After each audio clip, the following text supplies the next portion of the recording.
You're listening to TerraForte on KUPS. I'm Connor Wilson. And I'm Bryce Silver Bates. Each week on our show, we bring you the sounds of rare and unique instruments from around the globe.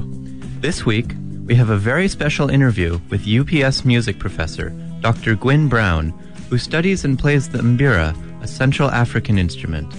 Today, I'll also be talking about the Tambura, a mandolin-like instrument from regions of southern Asia, ranging from India to Turkey. And I'll be talking about the Alphorn, a horn which, believe it or not, is from the Alp regions of Europe. We hope you enjoy this week's episode of TerraForte.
We're here with Dr. Gwyn Brown, Professor of Music and Music History here at the University of Puget Sound.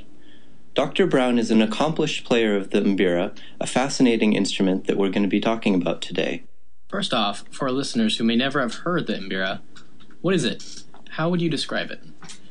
The Mbira is an instrument that comes out of southern Africa from the Shona people, mostly found now in modern-day Zimbabwe. And it is an instrument, it fits very nicely in the two hands. It's made out of wood, and it's got 20-some odd metal keys that come off it. So if you've seen a kalimba, it's a relative of the kalimba. So it's got keys, and then it's got some things attached to it to make it rattle, because in this culture, they like a lot of texture to their sound. They don't like kind of pure sounds like we sometimes favor in the West. So my favorite Mbira that I own has bottle caps, beer bottle caps attached to it, so that when I play, they vibrate and resonate and make the sound more interesting. And then it's played typically inside a hollowed out half a gourd called a deze, and the gourd also has rattling things attached to it, so more bottle caps, and you wedge the Mbira inside the deze with a stick and pray that it doesn't pop out while you're performing. And then the gourd makes it even more resonant, so you get about 3 times as much sound when it's inside the deze. How did you first hear about the Mbira, and what drew you to it? I first learned about it when I taught world music for the first time in 2006. I used a textbook that had lots of different music from lots of different cultures, and one of them was the Mbira. And of all the different musics I was exposed to that first time teaching that class, this was the one that really just jumped out at me, and partly because it's very harmonic music, so it has chords and harmonies to it, and I used to think that a lot of African music was mostly percussive and rhythmic, and I didn't think of it so much as having harmony like I'm used to as a classical pianist. But the Mbira has these beautiful harmonies to it, and then the thing that really knocked me out is as I listened to the recording that was on the anthology, it had a rhythmic quality to it that I just couldn't put my finger on. It was really disorienting. And actually, I can play it for you a little bit. Yeah, that would be great. And I can share with you what was so mysterious to me. So this is the first piece I heard. It's called Nema Musasa, and it's a traditional piece from this culture.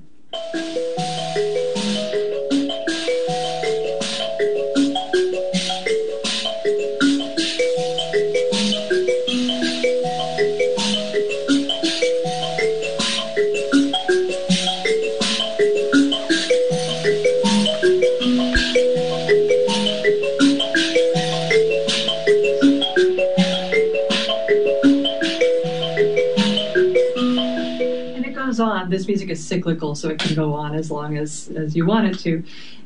So this piece, Nema Musasa, it goes back and forth between the right and left hands. So what I'm doing is right, left, right, left, right, left, right, left, right, left, right, left. And if you're a pianist, you're used to music that goes da da da da da da da da da da da da. And so that's what I was hearing in this piece, is this sort of 1 2 3 4 1 2 3 4, which fits how you play it as well. But at a certain point in the recording, the rattle comes in, and that tells you where the beat is. And where the beat is, every time that came in, like a minute and a half into the track, I would listen to it and I'd go, what? What? I could never predict that was where the beat is. So I'll play it for you again, and then I'll try to indicate where the beat actually is.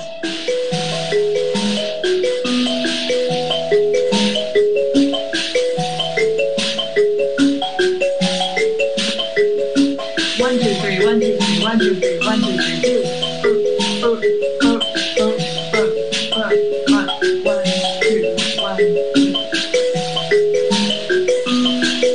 Actually a triplety rhythm, dugga da dugga da dugga da dugga, and every time the rattle came in, I got mystified. Just, what? How can that be where the beat is? And now it's hard for me to play it or hear it without hearing the beat in the right place. Mm-hmm. But the first time I was, what? How can the beat be there? So I got just fascinated by that, and especially as someone who is kind of an intuitive musician, to have something be so disorienting was a really kind of cool experience. So I looked online and I discovered a woman named Erica Azim who lives in Berkeley. She's an American who's been interested in this music since she was a college student. And she's lived in Zimbabwe for some time, and she came back and founded this nonprofit, Mbira.org. So she is really a champion of this music, perpetuating traditional music, supporting musicians in Zimbabwe, bringing musicians here, teaching Americans about the music. So she does a lot of teaching and workshops, but in the summer she hosts Mbira camps. And so I got funding from the School of Music to go to Berkeley for a week and learn how to play the Mbira. And it was a really great experience. I would encourage anybody to go visit Mbira.org, which is Erica Azim's website, and there's just a huge amount of information, and you can download tracks and DVDs by an instrument. So there's a lot to know. And if I could, Erica Azim and a Zimbabwean musician named Frederick Mujuru are coming to campus, and they are performing a free concert on Wednesday, November 16th in Kilworth Chapel, 7:30 p.m. So if this intrigues you or any of your listeners, mark your calendar, November 16th, free concert. In my research about this instrument, I learned about a man named Dumisane Marare. Yes. I may be horrible. Marare. Yes. Could you talk a bit about him? Yes, I'm so glad. Yes, he's fascinating. So this man came out of, I guess it would have been Rhodesia back in the day, modern-day Zimbabwe. He came to Seattle to teach at the University of Washington. He was their artist-in-residence in their ethnomusicology department. And he was a phenomenal Mbira player and marimba player, which you may have heard marimba groups playing the same music out of Zimbabwe. So he came to be an artist in residence, and he worked with all of these people, including Erica Azim, who was an ethno student at the time. So this whole generation of people, and this was in the I would say the 70s that he was there, like the late 70s. He was such a charismatic teacher and musician that he really fostered a fascination with this music and a dedication to this music that a number of people of Erica's generation, they're still around, they're still on the West Coast and perpetuating this music and teaching it. And there's an annual event called Zimfest, and you'll see people like Erica and others of her generation coming to it. So yeah, he was really the seed for Shona music in the Pacific Northwest and on the West Coast that continues to this day. Yeah, he's like my grandpa in a way. If Erica's my Mbira mom, Dumi is her parent in this music. So yeah, actually, in the U.S., the Pacific Northwest and the West Coast are really the center of this kind of music, and it's because of him. Here's a song that features Dumisane Marare on both Mbira and vocals. This song is called Chemu Tengure.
So I understand there are several different variants on the Mbira. Can you tell us a bit about those? And do you specialize in one, or can you play all of them? It's a really wide spectrum of instruments in this category, lamellophone, so lamella meaning tongue, so instruments with metal tongues like this. There are quite a number of Mbiras, and I can kind of make my way around most Mbiras, but anything that's a little further afield from this particular version, I can't play. This particular one that I play uses the two thumbs and then the forefinger of the right hand, so it's just 3 fingers in all. There are versions where you use 4 fingers. There's versions that have more rows. My Mbira's got 1 row on the right and 2 rows on the left, and there are some that have multiple rows. I would have no idea how to work my way around those instruments. One thing that's interesting about this kind of instrument, though, the Mbira that I play, is that there are different tunings. So it's the process of tuning an Mbira involves basically hitting it with a hammer. You hit the little tongues to make them longer or shorter so that the pitch goes up or down. So you don't want to do that a lot. You don't want to change the tuning on any given instrument. So there are different instruments that have different tunings. And so I have a little collection of Mbiras that have some different tunings. And if you play the same piece on 2 Mbiras with different tunings, it's still considered the same piece, even though it sounds completely different. Like a piece that sounds major on mine is going to sound minor on a different tuning. It's still considered the same piece. So I can play Mbiras with different tunings. It's kind of disorienting when the sounds you're used to aren't the ones you're getting out of your instrument. But yeah, I can kind of play them. And then, going off that to get perhaps a little more technical, can you tell us a bit about how the scale of the Mbira works? Yes. So it's diatonic, so it's 7 notes per octave.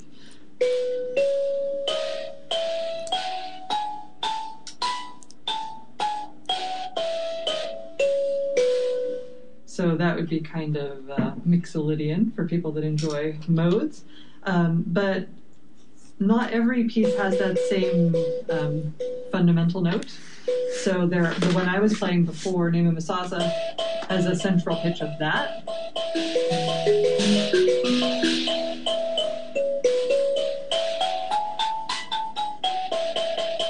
There's also pieces. So you can move the main note around, but it's 7 notes per octave. Yeah, and it's not quite Western tuning exactly. Some of the intervals between the notes are a little bigger or smaller than we're used to. Although I will say I've owned this particular instrument for about 10 years, and since I'm the one who's tuning it, it gets more and more Western every time I take a hammer to it, because that's where my ears are. Are there any instruments that you've always wanted to learn but haven't gotten the chance to play?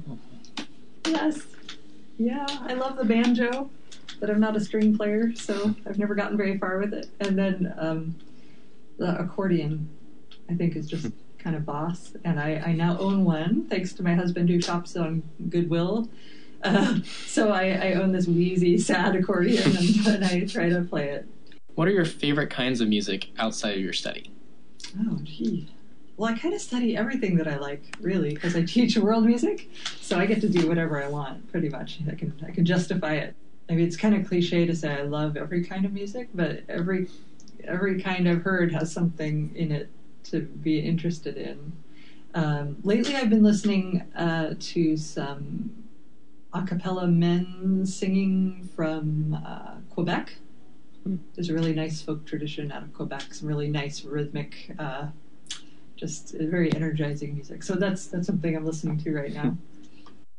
As an instrument that most people in the U.S. Perhaps aren't familiar with, has the Mbira had an influence on the music that we are familiar with at a deeper level? Nope. There are a few pop songs that use it, so it does pop up here and there, randomly in things. I know there's some hip-hop artists that have gotten interested in it and used it. Herbie Hancock used a little bit of Mbira, I think. But no, it's pretty peripheral, I think, in general to music in the West. Is there anything else you think people should know about the Mbira? A whole lot more, yes. is why they should come to the concert November 16th. It's a really rich, fascinating tradition. It's associated with Shona spirituality, which involves spirit possession and ancestors. And the Mbira is thought to bring about the trance that's necessary for spirit possession. So it's a pretty deep, heavy kind of spiritual music. A lot of times when I play it for people, the first thing that they think of is it sounds like a music box. Like it sounds sort of soothing and pretty. And really, the technology of the Mbira is not dissimilar from the technology of a music box. If you've ever looked inside, it's got the little tines, the tiny little tines that get plucked. So it's the same idea, but this music is really, in its most traditional setting, it's extremely intense and spiritual music, and very much music for grown-ups. So there's a lot of cultural context that's pretty amazing. Our sincerest thanks to Professor Brown for doing that interview with us. Next, here's a piece by Thomas Mapfumo that incorporates elements of Nema Musasa, the piece Dr. Brown played a bit of, but combines it with a more modern instrumental arrangement. You're listening to TerraForte on KUPS Tacoma, and here's Hans Vadzi by Thomas Mapfumo.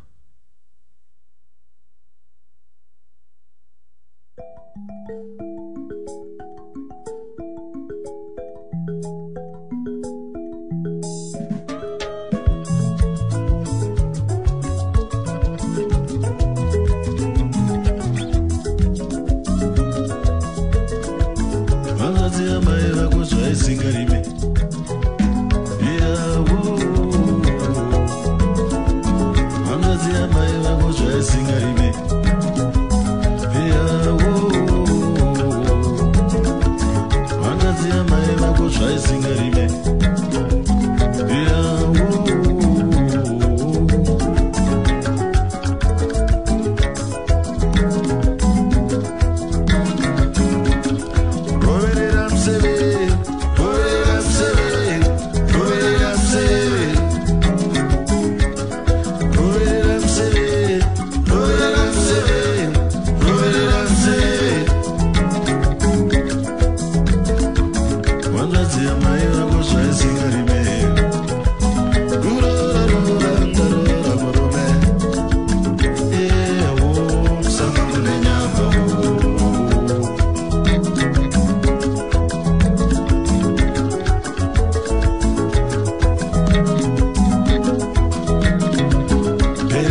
As mentioned in the interview, the Mbira is a member of the lamellophone family, with its origins in Zimbabwe. The lamellophone is a broad family of instruments that includes the Mbira, Laikimbe, Kalimba, Sanzu, and many more. The origins of many lamellophones can be traced back to Africa. The first example of this type of instrument dates back 3,000 years. Originally, the instrument consisted of a board with bamboo tines. However, the first use of metal tines dates back 1,500 years. In many cases, lamellophones are paired with some sort of resonator in order to amplify the sound. For example, the Mbira is wedged inside a hollowed-out half-gourd. The Mbira and other lamellophones are an important aspect of the cultural heritage of Africa. Many of these instruments are of religious significance in cultures across the continent. There are many different tuning systems for the Mbira, each with its own cultural significance. Most resemble scale modes that we are somewhat familiar with in Western music. For example, the Dambatsoku tuning resembles our Ionian mode, more commonly known as the major scale.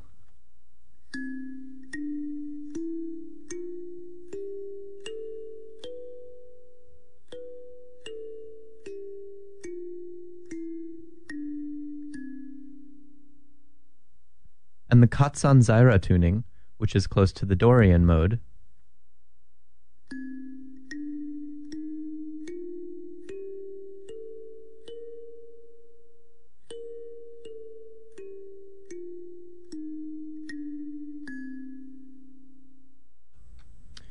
In recent years, some inventors have created their own variants of the Mbira.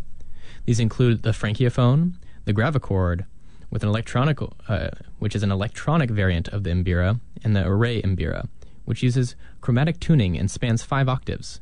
Here's a tune on the Array Mbira.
If this instrument interested any of you, I highly recommend checking out the free concert that Dr. Brown mentioned, coming to University of Puget Sound's Kilworth Chapel, called Music of the Spirits of Zimbabwe. The concert will feature the extremely talented Mbira players Frederick Mujuru and Erica Azim, and takes place on November 16th at 7:30. Check out TerraForte's Facebook page for more info. You're listening to KUPS Tacoma, and we'll be right back to talk about a couple more instruments after this. Imagine not being able to read street signs, use the telephone book, fill out an application, or read your child a bedtime story. 24% of Pierce County adult residents need basic literacy education. You can volunteer to make a difference in someone's life. Tacoma Area Literacy Council provides free assistance in basic literacy and English as a second language to adults through the use of volunteer tutors. Please call 253-272-2471 or register online at www.tacomaliteracy.org.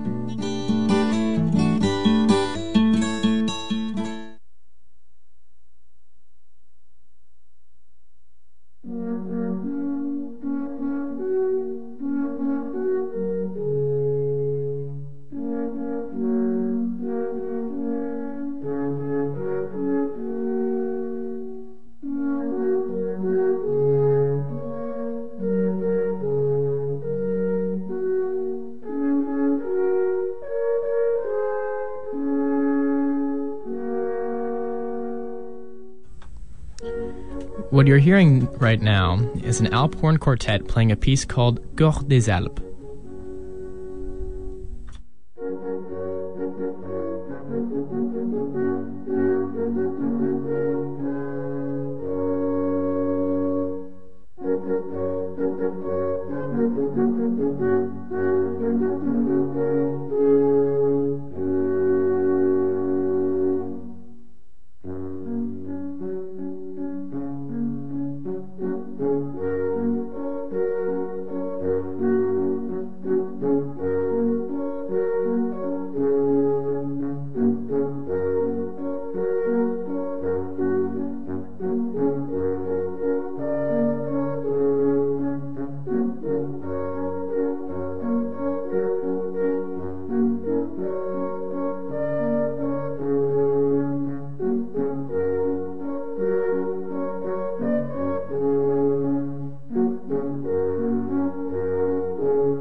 The Alphorn is a long wooden horn that was initially developed in the mountainous regions of Europe.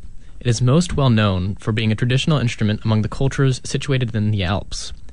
However, there are variations of the Alphorn, whose origins can be found in the Carpathian mountain range of Central Europe. The instrument consists of a hollowed-out piece of wood that can range in length from 4 meters to 10 meters. The world's largest Alphorn, the Superhorn, is over 14 meters in length, or about 47 feet. The Alphorn is narrow at the mouthpiece and widens at the end. It's straight until just before the end, where it then curves upwards slightly. The next piece is called Alpenspektakel and is an example of a traditional Alphorn song.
The Alphorn is like the bugle, in that it has no keys.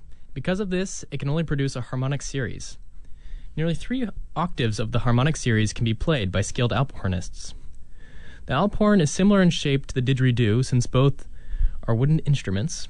The main difference between these instruments, physically, is that their mouthpieces are quite different. As for their sound, the Alphorn is meant to play clear overtones, whereas the didgeridoo is able to play complex drone harmonics. The didgeridoo is also limited to lower octaves because its mouthpiece is large compared to the length of the instrument, more so than the Alphorn.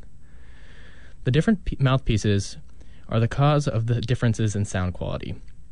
Some contemporary artists have modified Alphorns so that they can be played in a way similar to the didgeridoo. There have been a few other adaptations of the Alphorn. For example, Eliana Berkey has added keys to her Alphorn, allowing for quicker note changes and a fuller scale.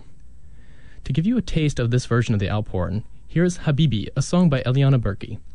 You're listening to TerraForte on KUPS 90.1 FM Tacoma.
What you're hearing now is an instrument called the tambura.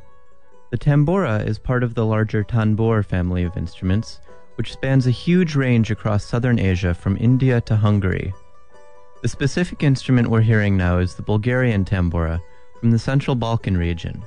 It has 8 strings, grouped in 4 pairs much like a mandolin, but tuned in fourths like a guitar.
That was Ruchanica, an arrangement for Bulgarian tambura that incorporates several traditional folk songs. More recently, the tambura has seen some use by popular musicians, including singer-songwriter Joanna Newsom. Here's an excerpt from the title track of her album Have One on Me, featuring Ryan Francesconi on tambura.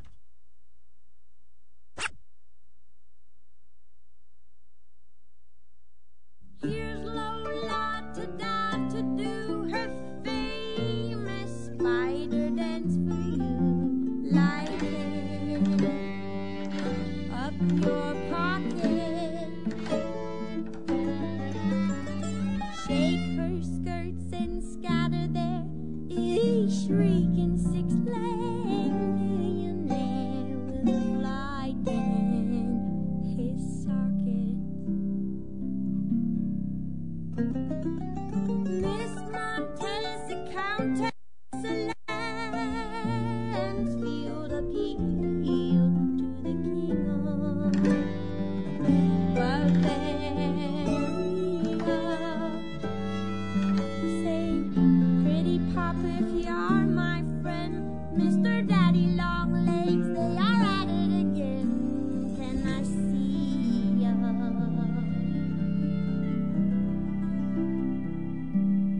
Another member of the tambur family, also from the Balkans, is the tamburica. The tamburica is really a whole family of instruments. Much like how the violin, viola, cello, and bass have the same basic design but have very different ranges and uses, for example, the violin is best used as a lead instrument, where the viola is best used as firewood, there are also 6 different forms of tamburica that have different sizes and ranges. When played together, they are referred to as a tamburica orchestra and sound like this.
You've been listening to TerraForte on KUPS Tacoma. We hope you've enjoyed this week's show. Like TerraForte on Facebook for updates on the show and to see pictures and videos of the instruments featured here. Join us next week as we celebrate Halloween with some weird and spooky instruments. Here's a sample of what we'll be hearing next week. Tune in next Saturday to find out what it is. Until then, keep on exploring.